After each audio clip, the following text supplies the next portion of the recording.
already have loads of game pre-installed.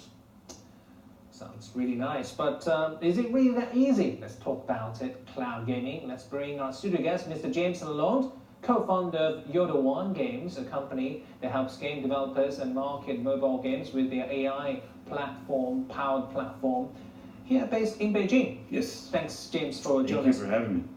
So I briefly introduced what cloud gaming is. So when it really happens, you don't really need to hold any hardware. It just downloads to any kind of hardware you have, either a tablet or your TV, right? So what kind of experience would it bring to consumers? Why is it a revolution?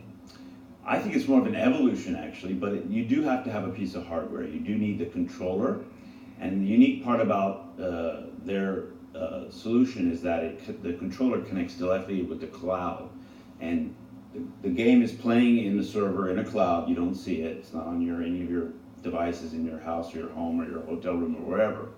But your instructions to the game are being transmitted over the network through the cloud. You mean all the calculations and everything you want to do with your character, servers, your movements, right? Yes. your shots, whatever, if you're firing, whatever. And so that's, there is a small piece of hardware that's involved that's very crucial. Is it just an idea now, or is it already happening? It happened. It launched a week ago. It's been kind of a non-event. I mean, I think people realize that Google is the company that does YouTube streaming. So if you want to think about it, your video that you're watching on your phone or any device on your TV is being played in a cloud, right? So the idea is now, can we play the game in the cloud and send it to you?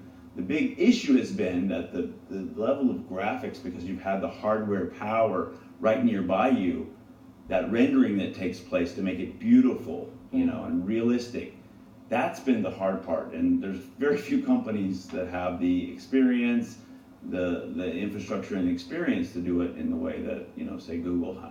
So they're first out of the gate. So, but everybody wants to get into this market, all the big players. So it's definitely the future. Yeah, I think it's all, so the idea of having this physical thing that's got a lot of high-powered, you know, hardware to make that game beautiful and fast responding and look the way it is, that's all moving to the cloud, just like business applications and everything else is. So it's logical in that sense that it should move. What kind of technologies does it need? We can just sensibly imagine that we need big servers. Do we need 5G connection? No, you don't. So it's launching without 5G. So that's the interesting part. You don't need 5G, but the first killer app on, say, Stadia or these type of cloud gaming, you know, platforms has not been released, because what they're doing now, Google is saying, all that beautiful graphics and everything in your experience, we can pretty much replicate it. So they're replicating console games right now to prove a point. The real amazing shift will happen when the people who develop games say, wow, Google makes all that hard stuff about connecting users in real time over networks. They provided a piece of software that lets me do that as a game developer.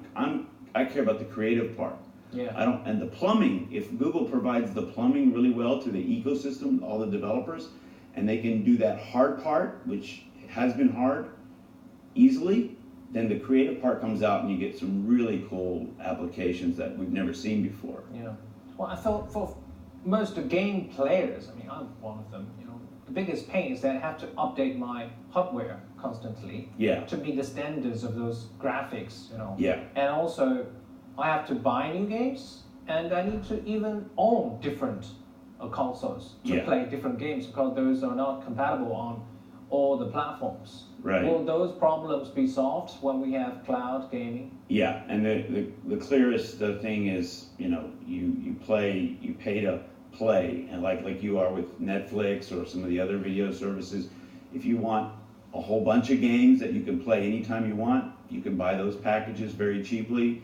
They're always there ready, latest version, latest graphics. Or if you want this special something, you can do it. And because it's all connected, it's very easy to really just pay for what you care about in a very modular way. And if you're having a piece of hardware that's old the day you bought it and it's going to be replaced, that's the old model. Yeah, that's going away. Yeah, let's talk about Chinese players. Tencent, by market value, is already the world's biggest game for sure operator. And Nintendo is very respected, big player in Yes. in the industry from Japan. I mean, recently they got into cooperation together. And what can we expect from their cooperation? How can a digital game operator work with a console maker? Actually, so it's interesting because I lived in Japan for 10 years when I was with Microsoft. And if you're in Japan, nobody thinks of Nintendo as a hardware maker. It's like it started with cards, 100-year-old company, the games, board games, and they really care about games. They got into hardware, it's not in their DNA, they got into hardware to get more people exposed to their games. The company almost went bankrupt because of their hardware activities. Because they're heavily dependent on the sales of the hardware. Yeah, games. and so they I wouldn't call them a console player.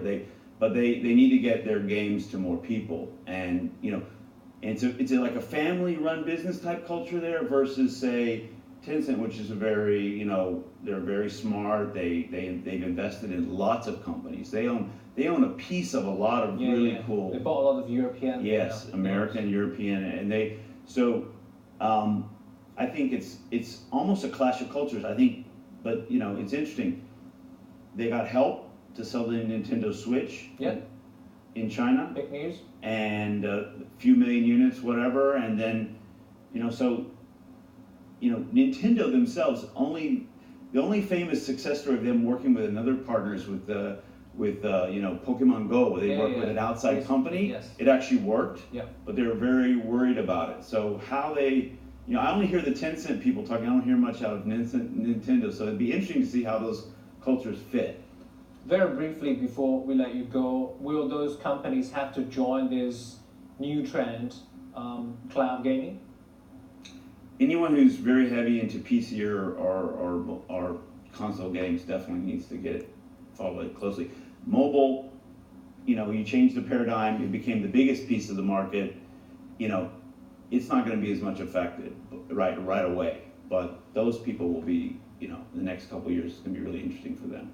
I'd love to get access to all these games in my living room on my TV. Exactly. Thank you so